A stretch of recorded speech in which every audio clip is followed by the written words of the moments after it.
We're going to take a look at upgrading the application, the Angular application that we built the other day. And the first thing to note is that, well, you may remember we were on Angular 11. So if we go into the application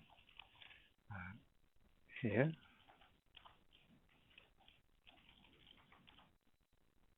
as you see, we're on the version 11 of the CLI. And if you look in the package.json file, you'll see the dependencies are all version 11. And that's a fairly old version now. And the latest version seems to be 16. So if we want to, but if you look at that, the actual long-term support version is 14. So we may want to go from 11 at least up to 14, because the further you get behind the latest version of Angular, the harder it becomes to upgrade everything. So how are we going to do that? Well, there's two principles. The first one is you can't go directly from 11 to 14. You have to go major version by major version. So to go to 14, you have to go 11 to 12, 12 to 13, 13 to 14. Otherwise, there are just too many changes. If you remember how the major minor version scheme works, the major version is changed to the API and maybe some other changes. So it can potentially have effects on your code, that you have to actually update your code as well. There's quite a handy little web page that helps you with this task. It's called update.angular.io. And here, we've just checked, we're currently on version 11 of Angular with our application. So if we type in 11, and then we want to go to 12, and click its basic applications. So click Show me how to update. And it says, first of all, to run this tool. So we'll do that. This is the Angular update tool.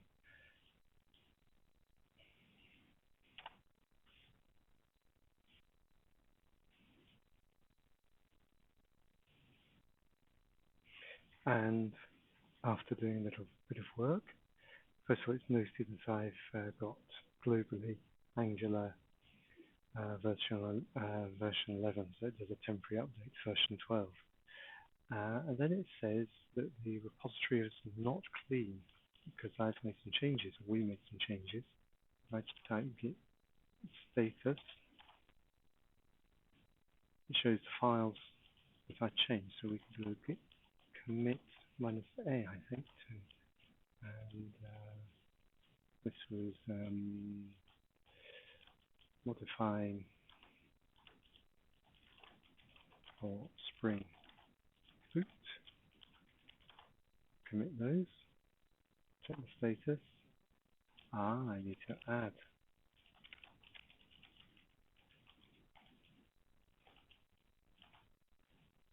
I didn't add them in. That's a way of doing that easily. Service here.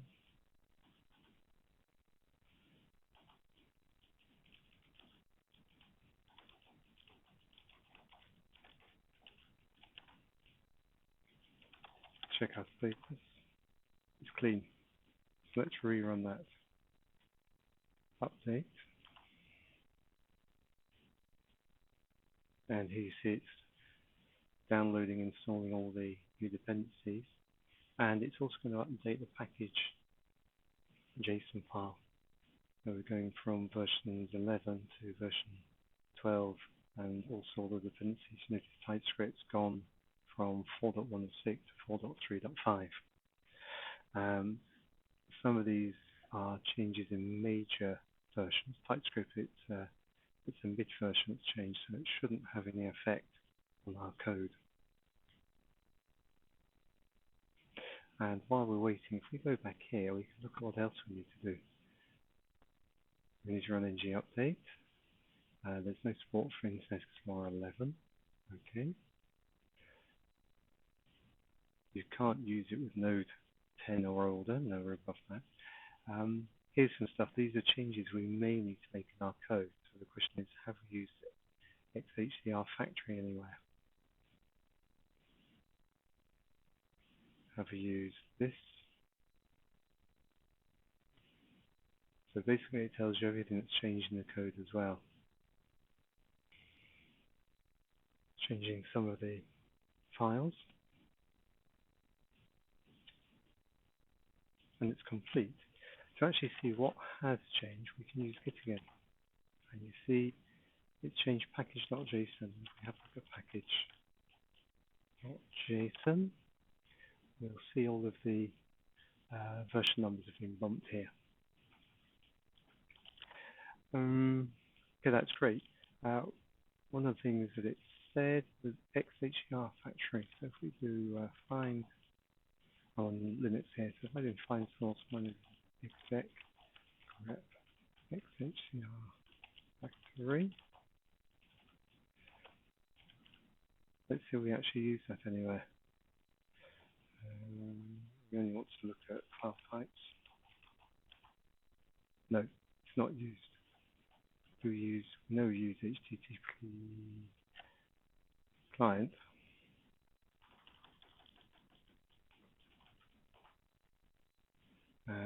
But we never use XCR grep. So there's nothing here that applies to us. Okay, that's great. We're now on version 12 and we need to go to 13. Oh, there's one other thing I didn't mention. There's a linter with Angular. Let's see what that actually makes of everything.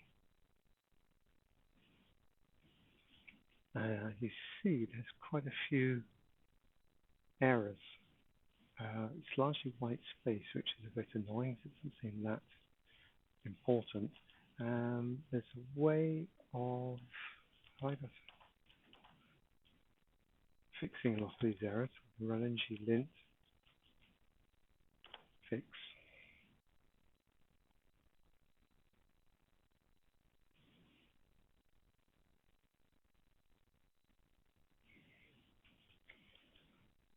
And you see that just leaves these 3 errors. I don't know why you can get rid of all of them.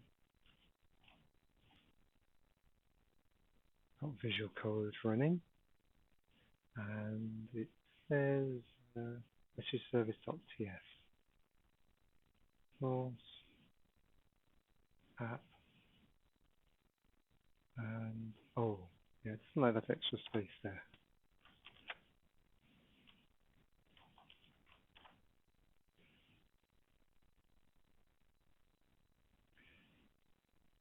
And then the other ones are in app component.ts.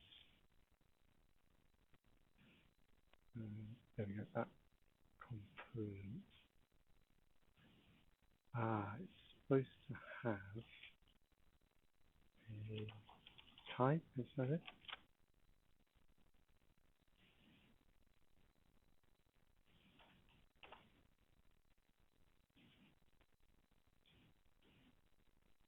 Yeah, and then there's this error. It's because we need to, here we need to import component and on init there. It's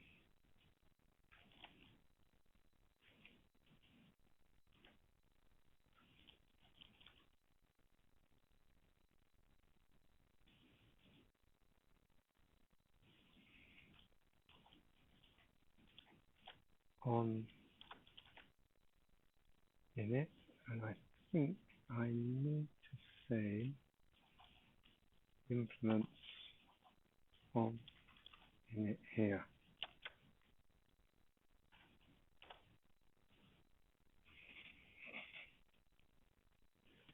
Ooh.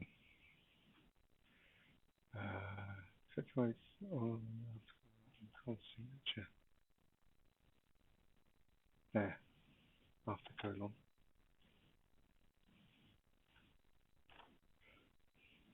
So I'm adding as many errors as I'm removing. Well, let's try the fix again. Fixer.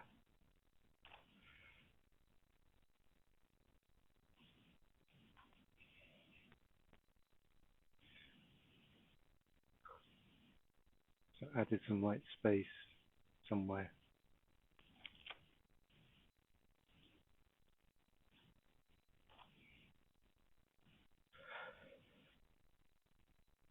Okay, now before, what do we want to do? We want to go from 12 to 13.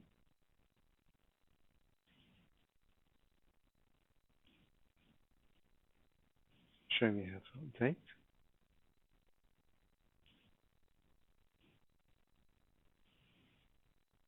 And well, it's the same command as before,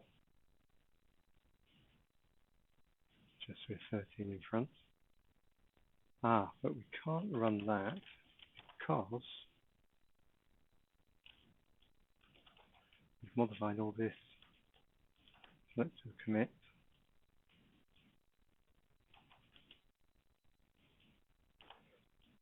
And update Angular 12.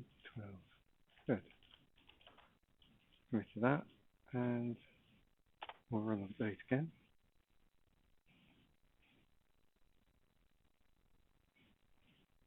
So you see we're going step by step, measure by measure, 11, 12, 13, 14. So you can see it's modified some other files, including the package file. If we look in package, and if we type ngserve, we can check our application still compiles. I should have done that on the previous step as well. So every step you have to check that your package builds.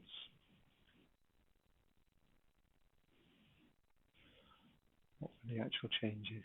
Changes were TypeScript 4. We need to go on to Node 12, not 12 or later. And there's nothing here that we use. And the next step would be to go from 13 to 14. So it's compiled successfully. Let's check it looks okay. And we haven't got the back end running, so it at least loads up. So that's a good sign.